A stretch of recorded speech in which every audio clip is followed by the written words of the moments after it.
And welcome back to the Constitutionals Podcast. I'm your host, Chad White, if you didn't know. This is the only podcast on the internet website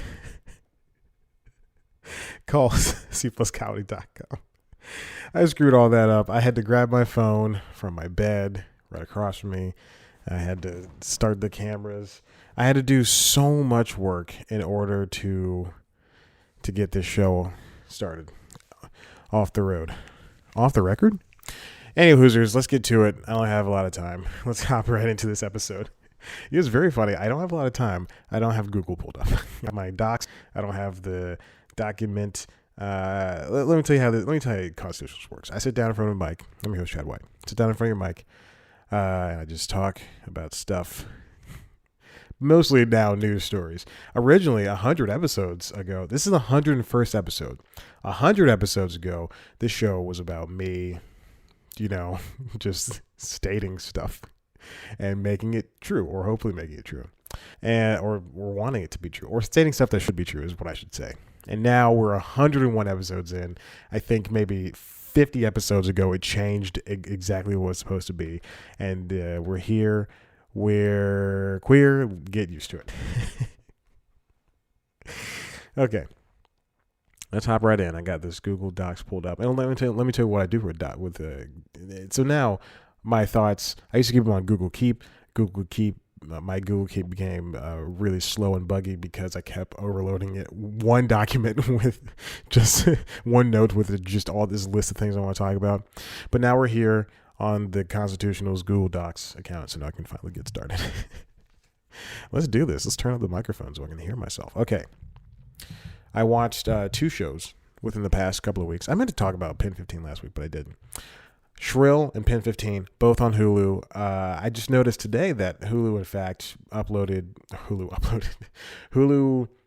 This is after the Disney Fox merger it's been completed. The jobs will be lost. The people who are losing jobs. Not funny, but it's been completed. And now Disney owns a majority of HULU. And a lot of the sports networks, even though I had to sell a bunch of regionally based sports networks. Any Hoosers, HULU stepping up its own game, putting out at least like 3 or 4 new shows within the past month of just brand new hits. SHRILL and Pen 15, definitely being 2 of them, and they have like 3 other ones. This new one called The Act that's based on an HBO documentary, I believe. It's a topic. About a woman who, oh boy, I don't want to ruin everything. Watch Mommy Dead and Dearest, and it's based on that story. Great documentary, love it so much. Any Hoosers, SHRILL and Pen 15, great shows. Let's talk about SHRILL really quick. 80 Bryant stars in this show, and it's about a woman who is, her words not mine, fat, and she's a writer for a magazine in LA, and it's very funny, very truthful, very impactful. It also stars Lali Adefop, I don't know how to pronounce her last name, Luka Jones, and a bunch of other great people who are really funny. Directed by Jesse Peretz. I think it was also created by Jesse Peretz. Nope. I am completely wrong. But 80 does such a good job in the show, really puts her heart on a pedestal, and really she shouldn't have, because she's a beautiful woman, in and out, and it's very funny. Check it out. It's it truthfully depicts an overweight woman, a fat woman in the modern world, which I stole from the Wikipedia page. It's only 6 episodes. Urge you to watch it. Lorne Michaels, of course, executive produced it with his Broadway video banner. Elizabeth Banks has a hand in it as well, and Lindy West, who wrote the book that the show is based on, called SHRILL, Notes from a Loud Woman. Very good, very funny, very entertaining to watch. And it's sad sometimes, so watch it, and if you don't feel sad, then you don't understand what's going on. Then there, of course, is Pen 15, if I can pull that screen up. Pen 15 is also on Hulu, like I said. It's executive produced by the Lonely Island guys, Andy Samberg, Akiva Schaffer, and Jorma Taccone, and a bunch of other people. Created by Maya Ernskine and Anna Konkel. Those two are 30-year-old women. This takes place in like the early 2000s. They're 30-year-old women. They play 13-year-old versions of themselves that are best friends, and they're weird, and they do all these things together. And really, the show, like SHRILL, is able to depict a great friendship with two young women who who have this friendship that mirrors basically any friendship of any young child of that era, or even today. If you didn't have a best friend back in those days, and you guys didn't do weird crap together, then you don't understand, because this show is just crazy good. I enjoyed every second of it. 10 episodes. I blasted right through them, and by blasted I mean I watched 1 to 2 episodes a day. Sometimes I forgot about them, and it took me 2 weeks to get through it. But man, oh man, great show. Definitely check out SHRILL, Pen 15. You'll love it. If you like 8th grade, then you'll like Pen 15, because people love watching young women feeling awkward and stuff. I don't know. Moving on. I'm looking into apartments in the area, because God, I pray to move. But I'm looking into apartments in the area. And there's a Google Fiber store. I live within, I would say it's walking distance. I live within maybe a quarter of a mile of a Google Fiber store. It's down there at Pond City Market, in Atlanta, Georgia. I'm just going to give you my address right now. It's blah, blah, blah. They were recently shooting MacGyver, the TV show, on my block. But it was late at night, and I couldn't get a job if I wanted. Which I did want, which means I still can't get a job. But any Hoosiers, there's a Google Fiber store with a stone's throw away from me, walking distance. And I want it in my current apartment, and given that I would love to move, but I can still get it in my current apartment, which is interesting. There's a bunch of apartments around the area where you can get it, and some where you can't get it. Others, obviously, they offer AT&T fiber, but it's just subpar. Here's the thing. Google Fiber, Google loves to start projects and then not finish them, period, at all.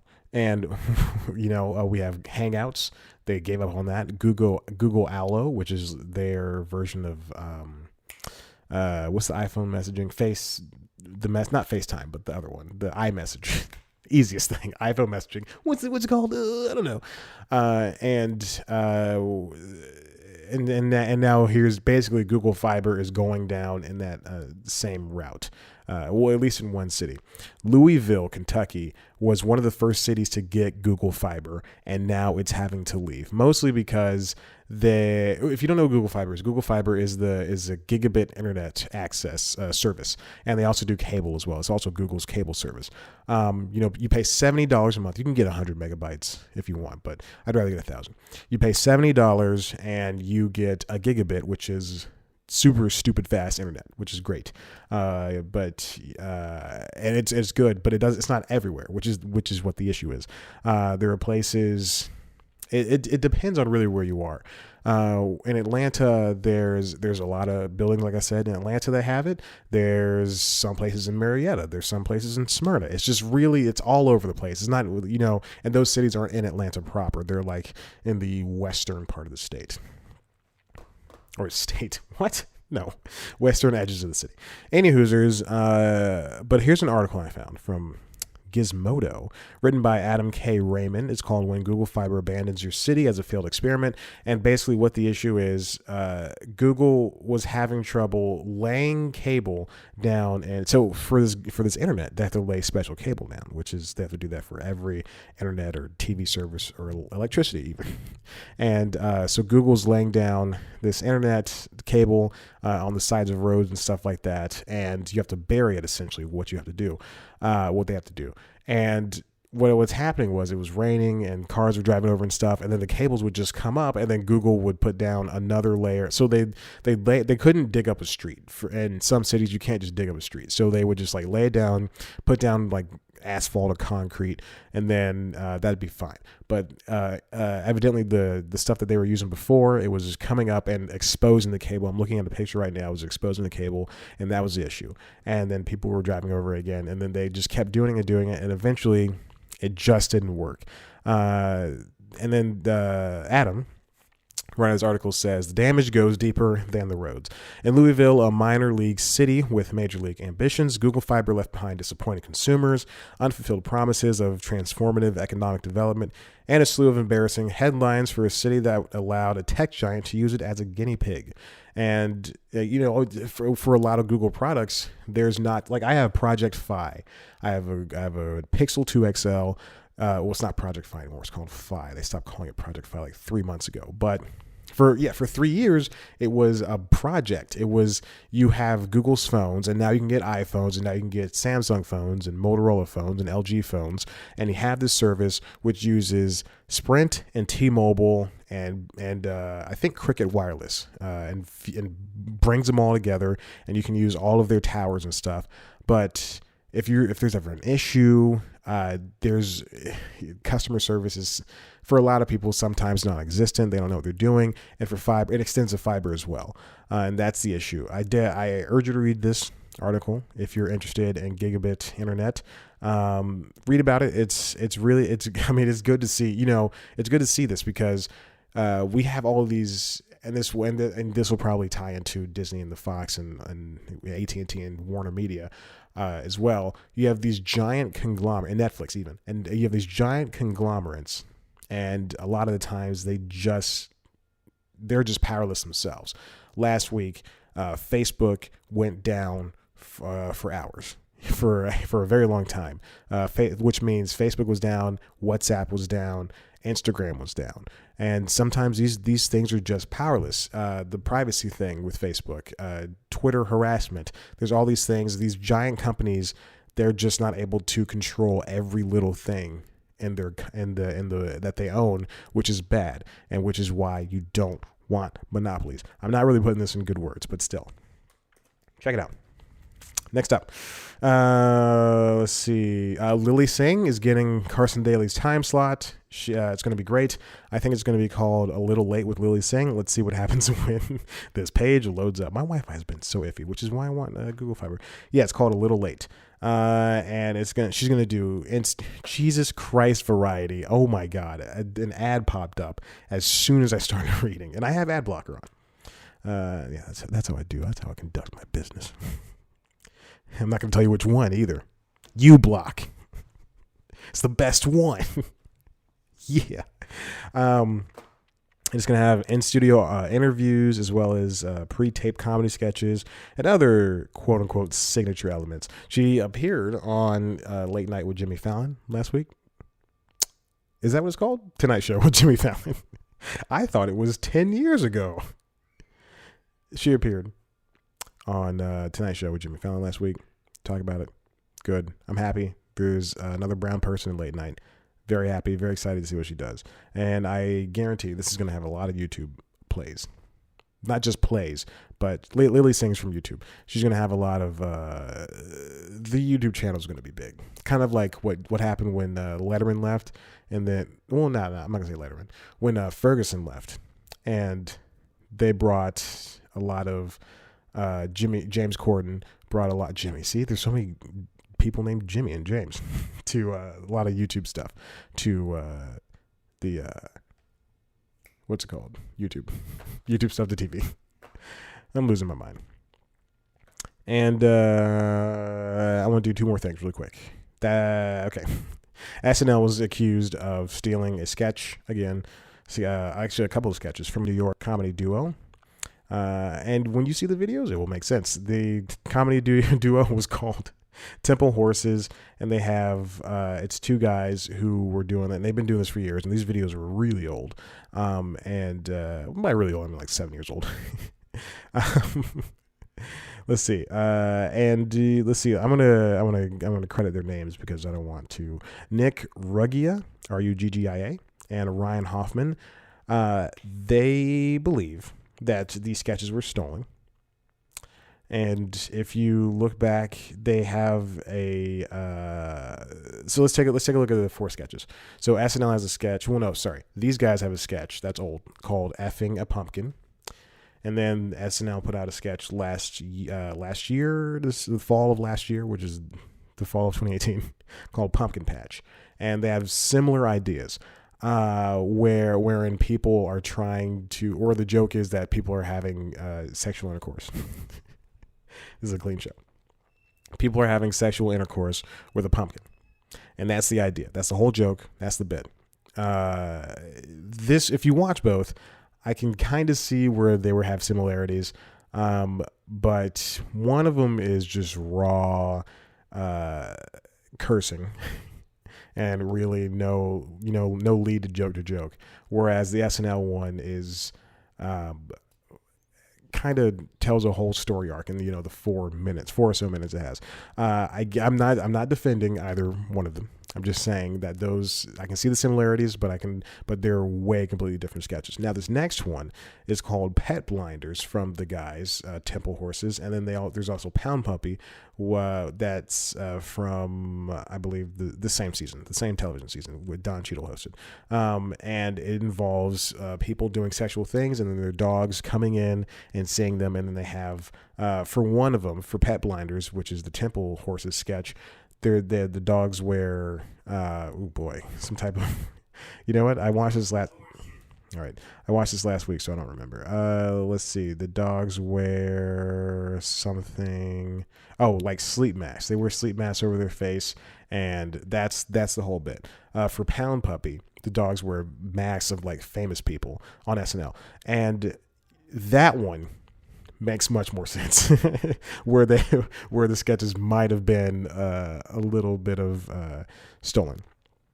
The guys Temple Horses sent their attorney sent something over to SNL about they don't want. They sent a really long thing, and it's a long read, but basically it says that here's what it says at the end of the thing that they sent to NBC. Nick and Ryan are pros who have been writing, performing comedy for years. They're in the funny business, not the quarreling business. They're not looking for anything salacious. They want credit and a genuine token of recognition for 2 hilarious sketches they wrote that aired on SNL, which is a genuine win, quote unquote, for a comedy writer. They did it, and they deserve that win. And there you go. They just basically want to get paid and get the name. Now this isn't the first time within the last couple of years that SNL has been accused, and also it's not the first time they've been accused. They've been accused in the past. Most recent one was when Louis C.K., one of the greatest comedians in the world. It's a joke. It's a joke. It's a horrible joke. Louis C.K. hosted, and there was a clown sketch called it was a clown sketch where Louis C.K. hired a clown, and it was supposed to cheer him up or something like that. And they did they threw in like a weird sex thing. But Tig Notaro did a sketch that was that was basically, it was like shot for shot true. And she did that years and years and years before. And that one does look like it was stolen, but I don't know what happens. They probably settle these out of court.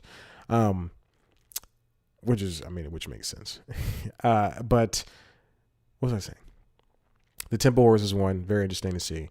I hope that. But the thing is that there were 2 different writers for both of the sketches, for the SNL's versions of the Temple Horses sketches. So, it could be just independent thought. I've had many. I'm not defending anybody. I'm not accusing anybody. But I've had many ideas that have just come to fruition via somebody else's, and like the Orville, Seth MacFarlane's The Orville. Before he created that show, I thought, wouldn't it be funny to have a new Star Trek with comedy, and all these aliens having sex with each other? Like, that was an idea, but it's not my idea. I'm sure 1,000 other people had that idea, and they just never acted on it. So there we go. So listen. I'm going to go to break. I'm going to come back. We're going to talk about Netflix canceling one day at a time, the reason why Netflix cancels shows, and I've been working on a set all the live long day. Okay. Let's go to break. 2, 1. And we're back, baby. The dinosaur story. That's not what they said, but whatever. A Toy Story 4 trailer came out yesterday. I liked it. It was very good. I think Woody's going to stay behind with Bo Peep, and then everybody else is going to leave, and then Toy Story 5 is going to be about them all finding their way back to each other again. But it's like a similar story to Toy Story 2, where Woody found a new place and he wanted to stay. Then there's also the trailer for Once Upon a Time in Hollywood, Quentin Tarantino's latest movie to star a bunch of white dudes. I wish he would just. I wish more people of color were starring movies. Anyway, let's go on to this next thing. One Day at a Time was canceled last week, and I am throwing a fit. One Day at a Time is the remake of the show, Norman Lear show, about a Latinx family and living in America and just dealing with all the things that Latinx people have to deal with. It was great. One Day at a Time is, I would say, and I mean this without the lightest sense, whatever this means. I mean, it is one of my favorite shows of all time. It was so good, so funny. This last season was a little iffy. It's like they wanted to do less sad stuff. I was urging for the sad stuff, fighting for it. But Sony Pictures Television, they are reportedly, and the producers, Gloria Calette. Boy, oh boy, did I not know her name. This is embarrassing. Gloria Calderon Collette and Mike Royce are the EPs, and they're reportedly shopping it to other networks. But apparently, one of the things in the stipulations in the contract with Netflix is that Netflix can keep the seasons that are on Netflix. Which is why there is going to be an issue with Daredevil, Jessica Jones, Iron Fist, and Luke Cage, trying to jump ship over to Disney Plus. But it sucks. One Day at a Time had a huge critics loved it, audiences loved it. I'm looking at this right now. This is from the Hollywood Reporter, written by Leslie Goldberg, my good friend. She says that, and I hate aggregates, but here this is, 98% and 91% for critics and audience respectively on RottenTomatoes.com, which is crazy, which is no shows. There's a lot of shows that don't do that. A lot of shows that do that, but there's also a lot of shows that don't do it. So now they're just trying to find a place to put it. Netflix also canceled Travelers, all about the Washingtons and American Vandal. American Vandal did really well for them. I don't know why they canceled that, but Travelers is apparently decent. I don't know about American Washingtons or whatever the heck that thing was called. But I found an article written by Nelly Andriva, my good friend, over there on Dead. I read so many of these articles that I feel like I know these people. It's so sad. On Deadline. It's called Feeling the Churn, Why Netflix Cancels Shows After a Couple of Seasons and Why They Can't Move to New Homes. Really good read. Check it out. Definitely check out what these people have written. Most Nelly. But one of the things that these shows that have been canceled, like Love, Bloodline, Hemlock Grove, all these new shows, all these shows that lasted for 2 to 3 seasons on Netflix, is that after there's a thing in every single one of these Netflix contracts, in the third season, a show gets exponentially more expensive to make. And so a show that took a couple $100,000 to make could jump up to a couple million. And that's a lot of money for Netflix. Yes, they're getting new subscribers. Yes, they're available in all countries. Yes. All that stuff. People are watching them, whatever. But they're still in a deficit, and that is not good. They don't want to spend money. The only shows that haven't been for Netflix that haven't been canceled, and even though Netflix spends $100 million to get Friends, insane. But they don't want to keep One Day at a Time. I understand. Gracie and Frankie, House of Cards, Orange is the New Black, The Crown. The Crown is picked up, apparently, for a 6-season series. And they're still on season 2 or whatever. It's crazy. Unbreakable Kimmy Schmidt went for 4. Fuller House had 5. The Ranch is in its fourth season. Narcos, but here's the thing: Narcos got around it. They stopped at 3 seasons, and then they went to the spinoff Narcos Mexico. Now, I have not watched a lot of these shows. I don't want to watch Narcos, but that's impressive. So this is what Nelly wrote. I hear at least some of the cancellations on the list were prompted in part because the shows were deemed to have gotten too expensive. That is because of how many Netflix's series deals are structured. It is widely known that Netflix employs a, quote, cost-plus model, offering to pay upfront a show's production cost plus a premium of 30% plus of the cost. Even after Netflix subtracts a distribution fee, outside studios are at break even or in a positive territory from day one versus having a deficit finance series for the first few seasons on most traditional networks.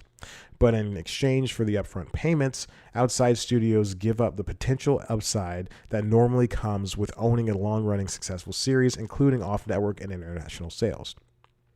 I wonder how that went for BoJack Horseman, because that has reruns coming on Comedy Central, I believe, this year, and they hit. I think they're at season 5 or maybe 6. I think they're season 5, which is very interesting. And I can't. I mean, animation has to be more expensive than these live action things, which One Day at a Time was. 5 people on 2 sets, a doctor's office and an apartment. And it was mostly the apartment most of the time. Oh, and the landlord's house. See, it wasn't even that much. It wasn't even that much. Instead, she continues. Instead, Netflix's deals include bumps or bonuses after each season that are getting progressively bigger. While the payments are relatively modest after season 1 and a little bigger after season 2, I hear they escalate after season 3, especially for series owned by Netflix, sometimes from hundreds of thousands, here it comes, to millions of dollars as the studio starts to pay off the show's back end. For series from outside studios, which I hear cost about 20% more than their Netflix-produced counterparts, I hear the built-in payment increases do not skyrocket as much, but are still bigger after season 3, 4, and beyond, which makes sense. That's why Fox canceled Last Man on Earth, Brooklyn Nine-Nine, all those shows from last television season that didn't make the transition after the Disney-Fox merger was announced to go through. It costs a significant amount of money to have some shows that are not produced by you on your network. The Carmichael Show on NBC. They had a chance to renew it. It got good ratings. It got decent ratings for NBC. It got good ratings. It got good ratings. So stupid.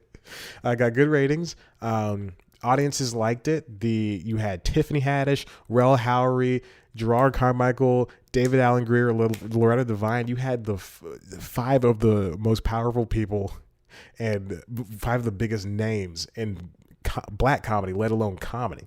And it was owned by an outside studio, and you said, hey, they don't have to renew it. But then you have shows that are owned by outside studios that do exceptionally well. Modern Family is on ABC, and it's produced by, I think, 21st Century Fox or 20th Century. 20th Century is a movie, so 21st Century Fox. There's other shows with examples. I just don't know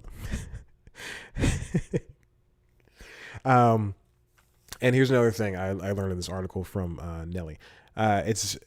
So Netflix gives all this freedom to people, and you think it's great. Netflix, I can make whatever show I want. I can do this. Then after 3 seasons, and they're paying more for the show, they're going to start reining in your creative process.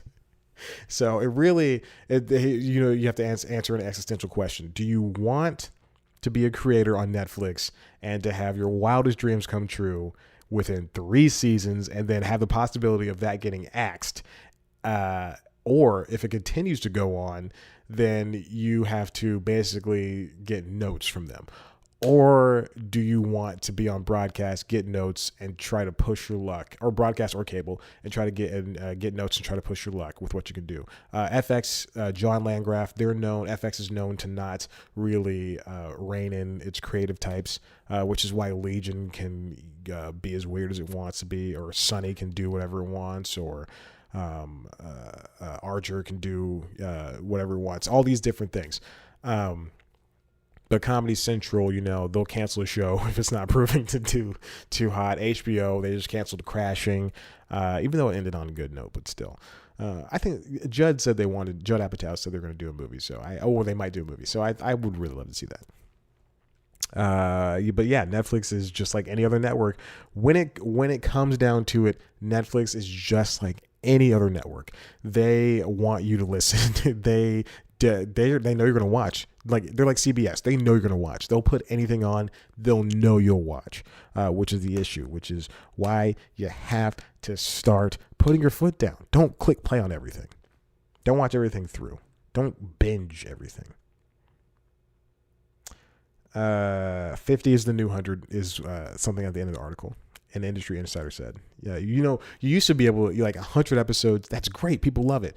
For cartoons, syndication that's the number for syndication. That's what you want.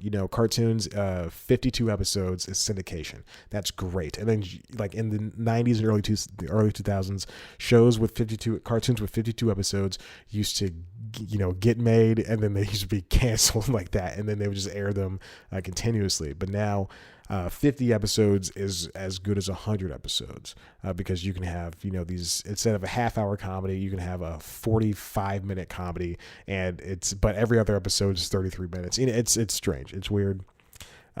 These digital platforms are changing everything. Definitely check out that article as well. And finally, last thing, I worked on a set. I've been working on a set, or I worked on a set. I've only did 2 days. I was a PA, and I can't talk about what it was. It was a reality show. But I want to give you an idea of what it was like, because I think people would find it interesting. I want to give you an idea, just really quick, of what it was like to work on the set. When it comes out, I'll talk more about it. When you're a PA, you have to wear black. These are the pants I wore yesterday. They stink, and I just have to put on pants. I was going to wear sweatpants for this episode, but I didn't. And I don't want to do that. So when you work on a set, it's you got to listen, especially when you're a PA, because you're the bottom rung. You got to listen to pretty much anybody. They say, go get some water. You go get some water. Go move this. Go move this. And the most important thing is, you have to be a leader, and you also have to be a follower, and you also have to just put up with a bunch of crap. People are going to yell at you. I just pulled off some skin from my callus, if you really care.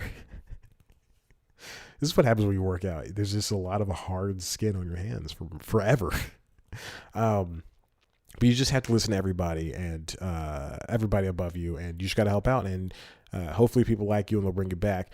One of my things was last night I drove a box truck home, a camera truck with all the equipment inside of it, just a giant rig. It was amazing. I felt powerful on the road. It was like 1:00 in the morning, and I was so tired. I still am tired. I went to the gym. I went to sleep, and then I went to the gym. I went to sleep. I came home. I went to sleep around 2:00, and then I woke up for the gym at 5:30. And I was like, no, I'm going to go back to sleep. I woke up at 6, and then I said, okay, time to go. As if that extra 30 minutes helped. It did. And so, like I said, you just got to follow everybody. You got to do these things. So we had to wear black. We were all black, a black shirt and everything. We shot at an amusement park the first day. Not going to say which one. Don't want to be too specific. I might get in trouble. There was, I can't talk about that either. Jiminy Christmas. But we saw an amusement park, big rides everywhere. It's very eerie being in an amusement park at night with like 15 other people. You're just walking around and seeing, oh, there's Davy. If you know the Bible, then you know David fought Goliath. There's David. There's agoraphobia. There's Super Guy. There's Batman. If you know where I went. We had to, we had to do all these different little things. Just get to know producers and stuff like that. And just basically, networking is the worst thing in the world. I hate it with I hate even calling it networking. But you got to do it. You got to say, hey, do you get any more jobs? How do you do this? Please tell me about it. I'd love to get your number. Text me if you have an opportunity. It's the worst thing in the world. but you got to do it, and it's decent pay for a lot of hours, a lot of work. You gotta. One of my favorite things to do is to take a bunch of stuff from craft services. At the end of the day, I don't do it during the day, but at the end of the day, I take a bunch of stuff from craft services. I bring it home. I have snacks for later. It's my favorite thing to do. One of the things I learned is how they set up there. If you ever see a dating reality show, there's the people when they're driving or when they're being taken on the date, and there's cameras in the car. There's 3 for this particular production. They had 3 Blackmagic minis, not the Pocket Cinema 4K that came out. If you know cameras that came out like 8 months ago. The minis that were the precursor to that, and they have 3 of those. Excuse me. And they have the lenses. They have 3 pieces of glasses on them. Glass on it. I watched too many reviews of cameras, and they have those. They're shooting. They're looking at the people, and it's really cool. It's really fascinating. There's a lot of boring stuff in it, and I'm not going to bore you too much with it today. Well, until it comes out. Hopefully, it comes out this year. We'll see what happens. We know these dating shows. My dating show that I was on took 3 years to air. 2.5 years to air. Two and a half years to air. Yeah. Anyway, that was really fun. So yeah, we shot at amusement park, and then yesterday we shot in South Georgia, which was the reason I drove back at 1:00 in the morning. Drove a truck at 1:00 in the morning. Jiminy Christmas, boy oh boy. But yeah, that was fun. That was a good time. I just like I said, it's tough to get because there's so many. Atlanta is really, really weird. People think it's the quote unquote new Hollywood. It's not. Just because movies are being made here, and TV shows, it's definitely not. There's, we have this influx of people, this surge of people who are not from Atlanta, who are thinking, I want to stay on the East Coast. LA is saturated. I don't want to go over there. And I'm going to come to Atlanta because there's going to be so many movies there. No, that's wrong. And now that we're basically essentially a red state, still, politics does play a role in it. There's definitely not going to be a lot of movies that are shooting here. Carolinas, there's movies shooting there, and I can only guess that there's a lot of PAs, people working in production that are just sitting on their butts there too. But for LA, it might be oversaturated, but there's a lot of stuff being shot there. I'm gonna name some stuff: Lethal Weapon, Conan. Okay, I'll stop. I only know 2 things. Oh my God, Brooklyn Nine-Nine, that's shooting there. But there you go. So that's what it's like working on a set. If you have any questions, email me, cpluscomedy@gmail.com. Listen, if you like what you heard here, why don't you head on the website, cpluscomedy.com, where there's some stuff such as the podcasts, the constitutionals. You can watch a video version of this podcast on youtube.com/cpluscomedy. You can also head over to that very same URL, and you will see News Time, which is a weekly news entertainment show. It's like The Daily Show, except less funny. This week's episode is about the Kids' Choice Awards, and its history. I was writing that, and I thought, why don't I do the Teens' Choice Awards? And then I was like, there's no more Choice Awards, right? And then it turns out there's the People's Choice Awards. So definitely check out that episode. And then also I have a little thing about the Disney Fox merger in the middle of that, in the end of that episode. But it's about the People's Choice Award, the Choice Awards that appear. So definitely check it out. Thank you so much for listening. I very much appreciate it. This has been a Constitutionals podcast. I've been Chad White.